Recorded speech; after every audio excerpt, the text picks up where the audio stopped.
special guest joining us in studio to talk to us about his line of work called Nafsopathology. That's correct. So we're going to try and gain an understanding of what it is that he offers, why it's important, and the objective behind this type of therapy. So he's been studying psychology, mental, emotional health and well-being since 2017, as he also had to deal with his own anxiety, depression, mental health and wellness. Correct. Anxiety and anger only, no depression. No depression. You believe there's no depression? Not for me, there is depression out there, but speaking about my personal journey, it's only anxiety and anger. Yeah, please continue. So, but generally, that was not intended for you. Generally, it was a general statement that I made. So it was not reflected in your direction. Because we know mental health and depression and anxiety, very common today. Some choose to ignore it. So it was mentioned from that broad perspective. Okay, so in studio, Karim Maliki, assalamu alaikum. Wa alaikum assalam, thank you for having me.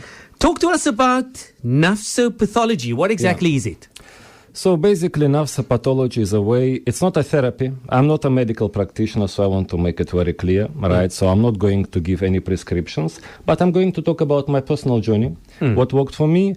And after I realized, well, it works for me, I started teaching it. I started helping others. And what transpired, it actually was more helpful than people going to be hospitalized in medical institutions, people taking medications, and people going into therapy for years. So that's what it is. And as for the name Nafsopathology, it's very easy. We have psychology or psychopathology, mainstream line of work. But you see, what's the problem is that the word psycho actually means, or psyche, means soul. And the conventional mainstream psychology, psychotherapy, actually denies the existence of that spiritual reality. So my first question would be, and that's what I would ask for myself when I would like to deal with my own situation, how can a science, a discipline, treat something that it doesn't believe it exists? Because for modern psychology, the psycho is just a metaphor to describe all the chemical, biological processes which happen in your brain and your nervous system. But the question remains, how can you treat something that you don't believe it exists? So I say it does exist. We have something what we call nafs, self. You could use Latin word ego, you could use Greek word psyche. But nevertheless, we are more than our body. Body is the container for our soul. The thing who we are, our essence is our ruh, or you can call it our nafs. Hence, Nafsopathology instead of psychology or psychopathology. Would you classify this essentially as a form of natural healing as well? Well, depends how we define healing. If healing, we will oppose it to the word of trauma. I think that would be a good word to describe healing, because why? What is trauma? Speaking about now emotional well-being. Trauma literally means wound. In the same way you can have physical wound, you burn yourself and you're left with a scar. You can have a wound which is emotional. So you had certain experiences, you were hurt, and you were not able to heal from it. And the word healing is very interesting because it means it has to become whole. So those experiences, traumatic experiences, you have not processed them.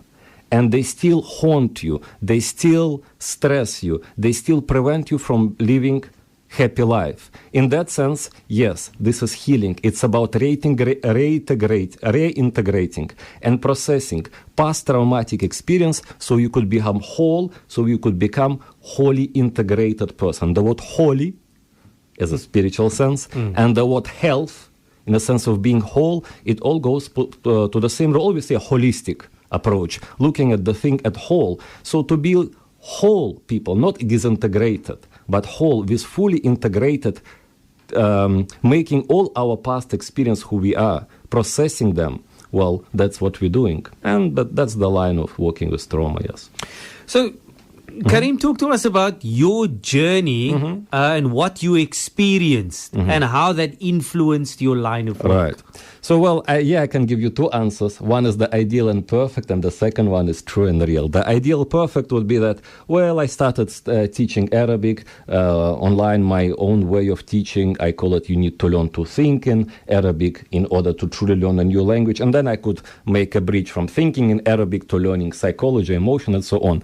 But that would be idealistic and perfect answer, but that's not the true situation. The true situation is that myself, I had to study it for myself to overcome my own issues. And I think many of our listeners who studied psychology, I think many of those, they can relate. Lots of people go to study into psychology to better their own mental, emotional, psychological well-being. And for myself, look, if I can think about my life, well, I'm a child of divorce, with occasional physical abuse and violence in home. I dropped out from school. I remember I was so ashamed of myself, I literally could not walk outside. So then, alhamdulillah, I became Muslim, and Islam protected me from the wrong and unhealthy way of coping with trauma, let's say alcohol or promiscuous sex or whatever. So it grounded me, it kept me safe. But still, you need to work with your emotional, mental, psychological situation. I have been looking into many directions, and I have looked into psychoanalysis and NLP, neuro-linguistic programming, cognitive behavioral therapy, many things. So for those of our listeners who are not very familiar with psychology, you have, like in Islam, in Sharia, we have 4 madhabs, right? Hanafi, Shafi, Maliki, and Hanbali. In psychology, you have 3 main madhabs. First one, psychoanalysis. Many people probably heard the name of Sigmund Freud. Then you have cognitive behavioral therapy, and then you have Gestalt therapy. Gestalt is like many people, it became part of our common popular vocabulary to get a sense of closure. So that's basically what it means, Gestalt, to get your own closure, to close your Gestalt. Well, I would say I tried to get the best out of all of them, and that's how I start practicing. And well, I think the fact that you have a school dropout who has been so ashamed in its time, and now being able to speak about it on radio, I think it's the statement proof that it's working. Along this journey, have you managed to find closure in terms of your experiences that you had with your parents and that divorce period? Or is it still a work in progress for you? Well, I don't think anyone can... Well, let me just say, it's a very... The question you're asking, it's a very common thing for the people who would like to work on the emotional well-being. They say, is there any point when I reach and I can say, okay, now I'm done? Is there any way where we can actually reach perfection? No. But as human being, by nature, we're going to get better and better and better. That's who we are. And there is no such thing that we can say, okay, I'm waiting for this moment when I will actually be fully healed. In fact, I would say that this is exactly neurotized thinking. This is a thinking of neurosis, which where the person say, I cannot be happy now until I achieve something in the future. And this something in the future will be, for example, total and complete healing and whatever. The truth is, all of us, we can be happy right now because we are alive. And also on the top of it, we are Muslims. What else can you ask? I'm always inspired by this hadith that whoever wakes up in the morning and he has food for a day, and he doesn't have any physical ailment in the body, it's like you have the whole dunya. Literally, we don't need much to be happy. You can be happy right now without conditioning it by certain achievement in the future, for example, to get the closure or to get final healing from trauma. Once you realize this, happiness is more than achievable, and it's our holding back to those past experience, inability to digest and process them. That's what holding us back from actually being in the moment and being happy with what we have, which is already a great thing. So, Karim, in essence, we will all remain a continued work in progress all the time. Well, we can only done with our work when we die. Then we get the state of yaqeen, we have entire certainty, but it means that our job is done. Then is the time when we get our reward or punishment, right? So when it comes to this work, we are always work in progress. There is always more to know. The mercy and the bounties of Allah are always increasing. There is always so much to know about the deen. There's always so much to know about Allah Ta'ala. So we can never say that, okay, now I have arrived and I'm done. How do you, Karim, how do you deal with people who will perhaps before, maybe they're doing it now, they will probably continue doing it, Nafsopathology, Right. continuously comparing that to conventional therapy and then saying, you know what, when I was doing therapy and I was seeing my psychologist, Right. this is what I was experiencing. Right. Now you are saying this and we are going to experience that. Yeah. So there's this continuous comparison between the two. How do you deal? The people that you see, do you classify them as patients? Do you classify them as clients? So how do you deal with clients that continue to ask you this question and they're always in this process of comparison? Great question. I've been reflecting it a lot and I'm getting questions like, so how is it different? What did you just get a different name for kind of rebranding or different way of marketing or promoting? No, it's a entirely different approach. So first of all, as I already mentioned, psychology, psychotherapy today, it's not based on faith. And it's not even based on science if we will be actually, very honest to ourselves. As much as psychology would like to be classified as science, no, it's not science because it's not the same as even medicine, not to say as chemistry and physics. No, it's not a science. It's all very subjective.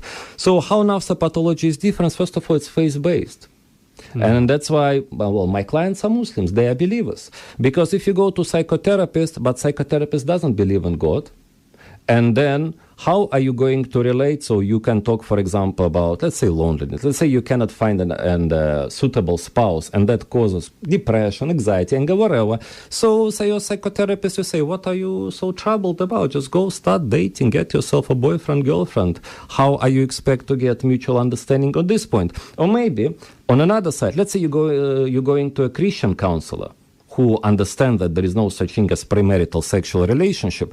But then let's say a person is stuck in the literally toxic relationship, in the toxic marriage, when the right thing to do would be actually to stop being traumatized on a daily level and to get out of it. But yet the Christian counselor, let's say strict evangelical, will tell you, no, divorce is not allowed, you need to carry your cross, as they would say. So you see, you have these two extremities. And alhamdulillah, in Islam we have Sharia, which is on one side protecting us from all the indecency and immorality of this promiscuous relationship, and on the same time allows us a way out of the relationship which is abusing and hurtful. So faith-based on one thing. Second one, I could just summarize it very easy, is that I say it's results-driven because it works.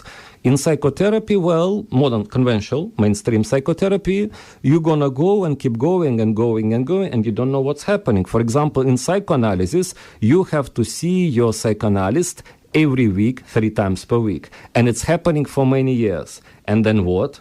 You spend so much time, so much money, and so much energy of your life, and the results are not clear. Well, I always say, if you're not getting results within first few sessions, then it means that it's not going to work for you. Go and find something which works for you. It's very easy. It's either working or not. So, for example, let's say someone wants to be a journalist. Someone wants to be a radio presenter, but person is shy. Whenever person is sitting in front of a microphone, person literally feels that cannot breathe, heart is pumping, or dry throat. So let's say we start working with this idea of shyness. We're going to dig into what's behind, address the root cause. Then we can see, go in a radio studio, sit in front of microphone. Do you see the same experience, which are bodily, physically, not just thoughts? It happens on a level of body, or it's not. If it's working, now we see it's working because now you're not feeling shy. And at the same time, because it's results-driven, it's very easy. It is cost-efficient. We can do the work within few sessions and get it sorted instead of you keep going and keep paying to psychotherapists. I always like to give example and compare psychotherapy to dentist. Because, it gives the idea of pain, and do you want to manage the pain or do you want to deal with the problem? You don't want to go to a dentist and you're going to complain and the dentist is listening to your complaint. You want to sort the root problem. Maybe you need to take the root out, the tooth out. Maybe you need to do whatever, put a crown or whatever. Well, unfortunately, in most cases in psychotherapy, people just go and complain and complain and complain instead of taking that root, instead of taking that tooth out, which is to deal with the problem. And now in the same situation, you feel yourself much better, so you can have a happy life and you can make a better decision because you're in a positive, good emotional state. What about some of the misconceptions? You've been seeing clients now for about 7 years, if I'm correct. No, not for the 7 years. For myself, I'm working for the 7 years. Yeah, no, it's Nafsopathology. It's a very recent one, 2024. Okay, Right. So some of the common misconceptions that you've encountered when seeing clients. Well, most common one is that clients want to tell me the whole story of their life, what happens between their parents, between them and each of the parents, with their children, with the brother, with the sister, with everything. It's all not necessary. And people, at first, they don't understand when I say, okay, I don't want to need that information. It's on a need-to-know basis, right? So it's very easy. We just need to set the goal. What is that situation which is troublesome? What is that feeling that is troublesome? And then we start working on it. There is no need to know all her life biography. We don't have time for that, simply speaking. There's no time. I'm sure each of us got unique biography, right? We do. We can literally write a book on our life and our experiences and everything. And you don't want to get paid. You don't want to pay for every page of your biography, isn't it? Karim, Yes. okay, as we conclude, we've got about a minute. Listeners that are currently listening to PM Drive, they're listening to the interview over the last 10, 12 minutes. How can they be part of this if they want to attend a session? You're currently in Cape Town. How long are you going to be here for? Maybe just give us that information. Okay, I'm based in Cape Town. That's number one. My work I'm doing online. At this point, it's a new thing, so it's convenient for all. There is a website, nafsopathology.com, where people go in. They can schedule a session if they would like to be a client. I have started training people to teach this method. It ended up that half of the people actually training to help themselves, so they became my clients. And other people, those are qualified therapists who would like to get new tools to deal with the situations their clients experience. They are also most welcome. So that's kind of two types of students that I have. Trainings, workshops, all of this, it's all happening, and there is more in the pipeline. Website, nafsopathology.com, Karim Maliki. Karim Maliki, Jazakallah, thanks so much for joining us in studio.